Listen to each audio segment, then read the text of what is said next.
Howdy. This video is on molecular shapes and VSEPR theory. Molecular shapes greatly affect a molecule's chemical and physical properties. For example, enzyme activity is particularly based on a molecular shape. Whether or not a molecule is polar or nonpolar depends on its shape. Polarity of a molecule affects its solubility, viscosity, melting point, boiling point, etc. VSEPR theory gives us a simple way of determining molecular shape. And so after watching this video, you should be able to describe how the most stable configuration of a molecule is the one with the lowest potential energy. You should be able to describe how at high temperatures a molecule shape will deviate from the most stable one.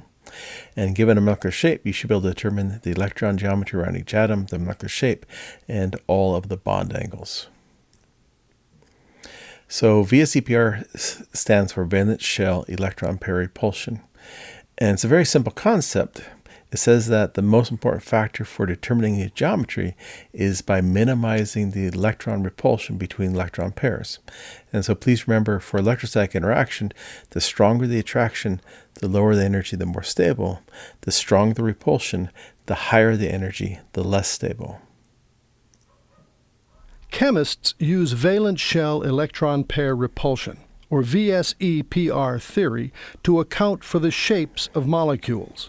The theory is based on the idea that like charges repel each other until repulsions are minimized. The like charges in this case are the groups of valence electrons around a central atom in a molecule or ion. We'll represent them as bars attached to a sphere and show the electrostatic repulsions as yellow arrows of varying width.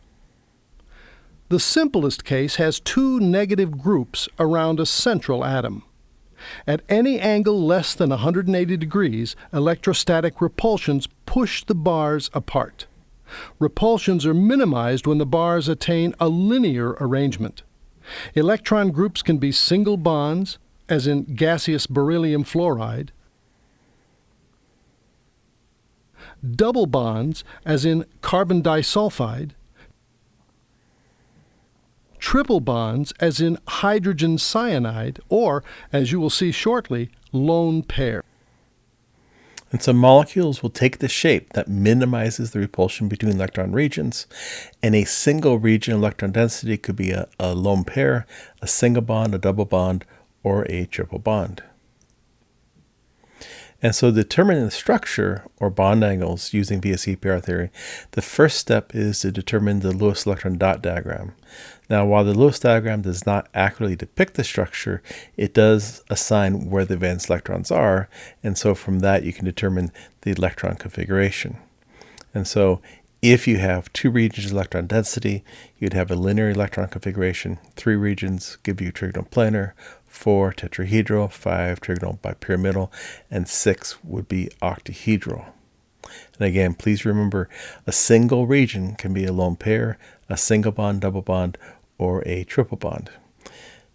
Now, once you determine electron configuration, then you can figure out the molecular configuration or the molecular shape. And so the molecular configuration characterizes where the atoms are. And so electron configuration is just based on the region's electron density. Molecular shape or molecular configuration are where the atoms are. And so we'll use 5 different electron geometries: linear, trigonal planar, tetrahedral, trigonal bipyramidal, octahedral. We're not going to really worry about pentagonal bipyramidal. It's not that common. Now notice that once you have the electron geometry, you also have these bond angles. There are more molecular shapes than electron geometries because the molecular shapes depend also on the number of lone pairs. So for instance, if you have a octahedral electron geometry, if there's no lone pair on the center atom, you'd have an octahedral molecular shape. If there was one lone pair on the center atom, that means you'd have square pyramidal molecular shape. If there's 2 lone pairs, that would give you square planar. In an octahedral, if one lone pair is here, then the second lone pair is always going to be opposite. And then if you had 3 lone pairs, that would give you T-shape. And so one electron geometry leads to 1, 2, 3, 4 different molecular shapes.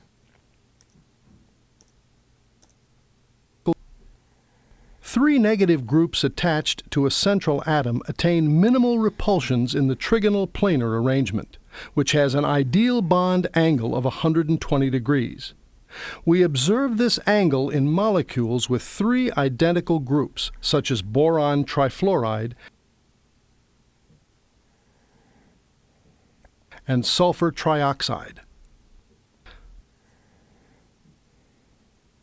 Molecular shape is determined by the positions of atoms, not electron pairs. Therefore, if one of the electron groups is a lone pair, the molecular shape is not trigonal planar, but bent or V-shaped. Since a lone pair is held by only one nucleus, it is less confined in space and exerts greater repulsions on nearby bonding pairs. As a result, the bond angle is less than 120 degrees, as you can see in this model of ozone. And so again, a single region could be a lone pair, a single bond, double bond, or a triple bond. Now, a lone pair takes up a little bit more space, and so actually pushes the other atoms down and causes this bond angle to be a little bit smaller. Typically for trigonal planar, you'd say bond angles of 120, but here the bond angle is going to be about 117 degrees. And so for trigonal planar, if there's no lone pairs on the center atom, you have trigonal planar molecular shape. If you have one lone pair, you're going to get bent or angular molecular shape. Four electron groups around a central atom attain minimal repulsions in a tetrahedral arrangement, which has an ideal bond angle of 109.5 degrees. The tetrahedral shape is very common, especially in organic molecules. An example is methane, the simplest hydrocarbon. With one of the four electron groups a lone pair, the shape is trigonal pyramidal. Since a lone pair exerts greater repulsions than a bonding pair, the bond angle is less than 109.5 degrees. Ammonia is a common molecule with this shape. Its bond angle is 107.3 degrees. When two of the four groups are lone pairs, the molecule has a bent or V shape. Two lone pairs exert greater repulsions than one, so the bond angle is reduced even further. Water, for example, has a bond angle of only 104.5 degrees. And so if you have a tetrahedral electron geometry, if there's no lone pairs on the center atom, you'd have a tetrahedral molecular shape. If you have a single lone pair, that would give you trigonal pyramidal molecular shape. And if you have two lone pairs, that would give you bent or angular molecular shape. Now, so for a pure tetrahedral, your bond angle is going to be 109.5. Again, the lone pair will take up a little bit more space, and so this bond angle is going to be a little bit less than 109.5. And so we can make a table.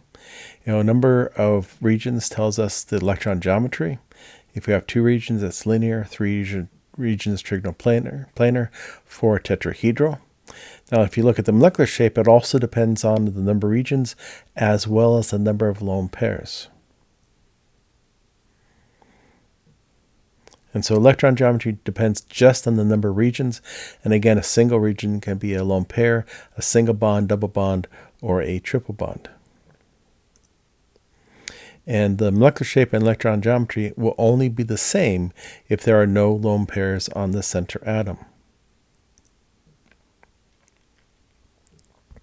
And so when you have a lone pair, typically the bond angle will be a little bit less. So one lone pair on trigonal planar, the bond angle should be a little bit less than 120. Lone pairs on tetrahedral, the bond angles will be a little bit less than 109.5. And so we can look at three molecules that have tetrahedral electron geometry.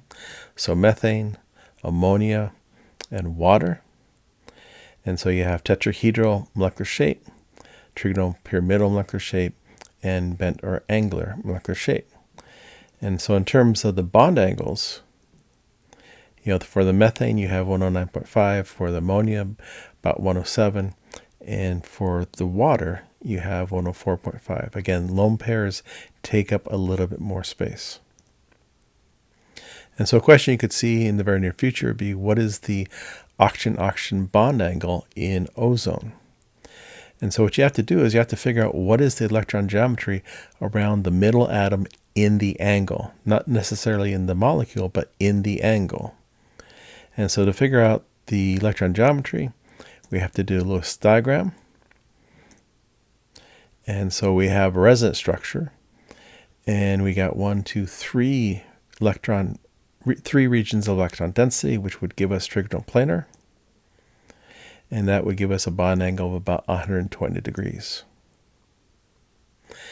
And so you can either answer approximately 120 degrees or a little bit less than 120, because again, that lone pair is going to push those two atoms closer to each other, making that bond angle a little bit less than 120. You could also be asked, what is the COH bond angle in methanol? And so again, first you have to figure out the Lewis diagram. And so remember, hydrogen always has just a single bond. Carbon will typically have 4 single bonds, or a double and 2 singles, or a triple and a single. Oxygen will typically have a double or 2 single bonds. And this gives you some examples of carbon, 4 single bonds, a double and 2 singles, a triple and a single, or 2 double bonds. But we're looking at methanol here. And so we got the Lewis diagram for methanol. Now again, we were asked about the carbon, oxygen, hydrogen. And so we focus on the middle atom of that angle, which would be the oxygen. And the electron geometry around the oxygen would be tetrahedral. The COH bond angle would be a little bit less than 109.5. Remember, tetrahedral bond angles are about 109.5. You got those lone pairs, and so that would be a little bit less than 109.5. You could also be asked, what is the FBF bond angle in BF3? And so, again, when you're asked about a bond angle, you're looking at the middle atom of the angle. And so we have to get the Lewis diagram. Now, sometimes we want to make sure that, we should always make sure that the most stable Lewis diagram, we can check by the formal charge. And so the formal charge of boron is 3 minus 3 is 0. And for fluorine, 7 minus 7 is 0. Remember, fluorine will always have a single bond and 3 lone pairs in a compound. Boron and aluminum are often happy with just 6 valence electrons, so it's an exception to the octet rule. So electron geometry around the boron is trigonal planar, and that means that bond angle should be about 120 degrees.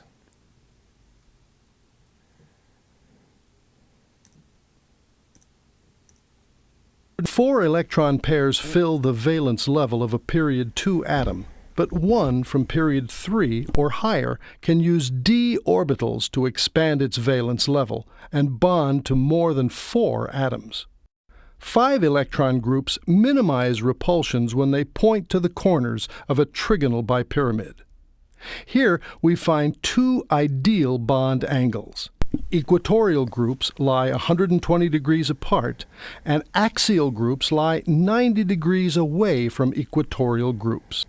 When phosphorus reacts with excess fluorine, the trigonal bipyramidal molecules phosphorus pentafluoride forms. Once again, when lone pairs are present, different shapes result. But a lone pair in an axial position creates 3 strong 90-degree axial equatorial repulsions, whereas a lone pair in an equatorial position creates only 2 90-degree repulsions. Therefore, to minimize the number of 90-degree repulsions, lone pairs always occupy equatorial positions. As before, lone pair repulsions reduce all other bond angles. With one lone pair, the object has a seesaw shape. Sulfur tetrafluoride is an example. With 2 lone pairs, the object is T-shaped, and the 2 remaining angles are less than the ideal 90 degrees. Bromine trifluoride is a T-shaped molecule. The final shape in the trigonal bipyramidal arrangement occurs when a third equatorial lone pair repels the axial groups to 180 degrees. The object has a linear shape, as in the case of the triiodide ion. And so if you have 5 regions electron density, that gives you trigonal bipyramidal electron geometry. Now, trigonal bipyramidal is the only electron geometry that we'll talk about that has 2 different types of regions. So you have the axial, and then you have the equatorial. And so if you have no lone pairs, you'll have on the center atom, you'll have trigonal bipyramidal molecular shape. Now, lone pairs always go on the equatorial position. And so if you have 1 lone pair, that will give you the seesaw shape. If you have 2 lone pairs, they'll both go equatorial, which would give you T-shape. And if you have 3 lone pairs, that would give you linear. But again, taking up the equatorial positions, the lone pairs have a little bit more space.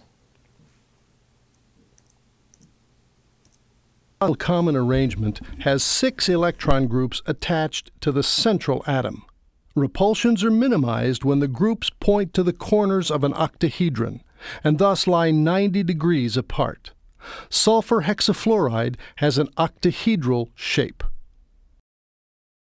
Unlike the trigonal bipyramid, all positions are equivalent in an octahedron. So 1 lone pair can take any position to give the square pyramidal shape, with all bond angles less than 90 degrees. Iodine pentafluoride has this shape. To minimize repulsions, a second lone pair must lie 180 degrees from the first. The 4 remaining bonding groups are repelled to the ideal 90-degree angle and define the square planar shape. Xenon tetrafluoride, one of the first noble gas compounds to be made, is a square planar molecule.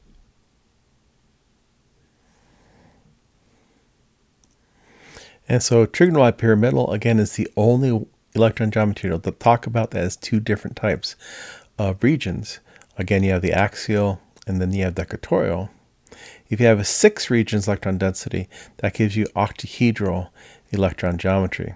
Now the oct means 8, and if you looked at the surfaces of that shape, you'd have an 8-surfaced object. And so even though you have 6 electron regions, it's called octahedral. Now each of these regions are exactly equivalent, and so if you have a lone pair, it will take one of the positions. Which one doesn't matter. But once you have 1 lone pair, the second lone pair always has to go opposite of that first lone pair. And so 5 regions will give us trigonal bipyramidal, 6 electron regions will give us octahedral, and again, a single region of electron density could be a single bond, double bond, triple bond, or a lone pair. Only when you have 0 lone pairs on the center atom will the electron geometry and molecular shape be the same. And again, with lone pairs, typically the bond angles get a little bit smaller. And so what is the molecular shape for phosphorus pentafluoride? Well, we have to do the Lewis diagram and make sure that we have the stable Lewis diagram. Often we'll want to check the formal charge. And so phosphorus starts with 5 valence electrons. And then if it gets 1 from each of those single bonds, that's 5. So 5 minus 5 is 0. Fluorine, it's happy with 3 lone pairs and a single bond. And so everything there has a formal charge of 0. Remember, elements in the 3rd row and lower can have more than 8 valence electrons. And so electron geometry on the phosphorus is going to be trigonal bipyramidal. And for trigonal bipyramidal, you could think about it as trigonal planar with 1 above it and 1 below it. And so you have 0 electron pairs on the center atom, and so molecular geometry is the same as electron geometry. So that's trigonal bipyramidal. And your bond angles are going to be 90 degrees and 120 degrees. And again, trigonal bipyramidal, the only electron geometry to talk about that you have 2 different types of regions. equatorial, and then axial. Could also be asked what is the molecular shape for sulfur tetrafluoride. And so again, first we do the Lewis diagram. And after we do the Lewis diagram, we probably want to make sure we got a stable Lewis diagram. And so we can do the formal charge. So sulfur starts with 6. And it's surrounded by 1, 2, 3, 4, 5, 6. So 6 minus 6 is 0. For fluorine, 7 minus 7 is 0. Again, fluorine in a compound always has a single bond and then 3 lone pairs. And again, please remember elements in the third row and lower can have more than 8 valence electrons. So electron geometry around sulfur tetrafluoride, you have 5 regions, so that's trigonal bipyramidal. And then the lone pair will take one of the equatorial positions, and so that would give us a seesaw shape. Again, the equatorial position has a little bit more shape. A little bit more space.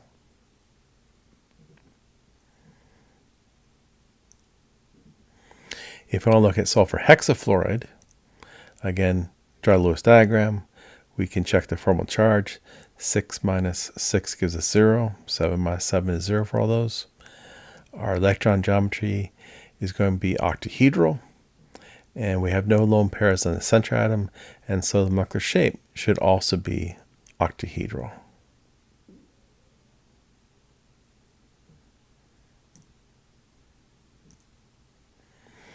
And so we could also be asked about the bond angle, the I bond angle and I3 minus.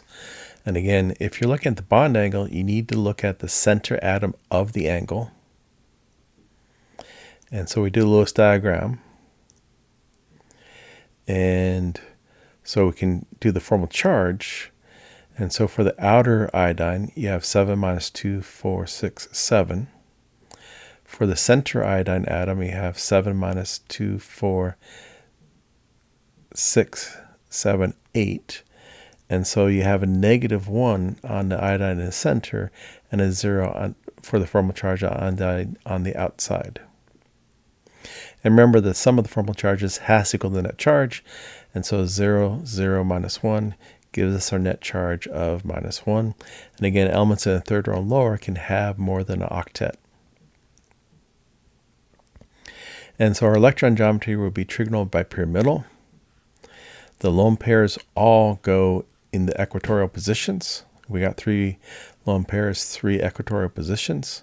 Now it's kind of interesting. Typically, if you have lone pairs, they cause the bond angle to be a little bit smaller.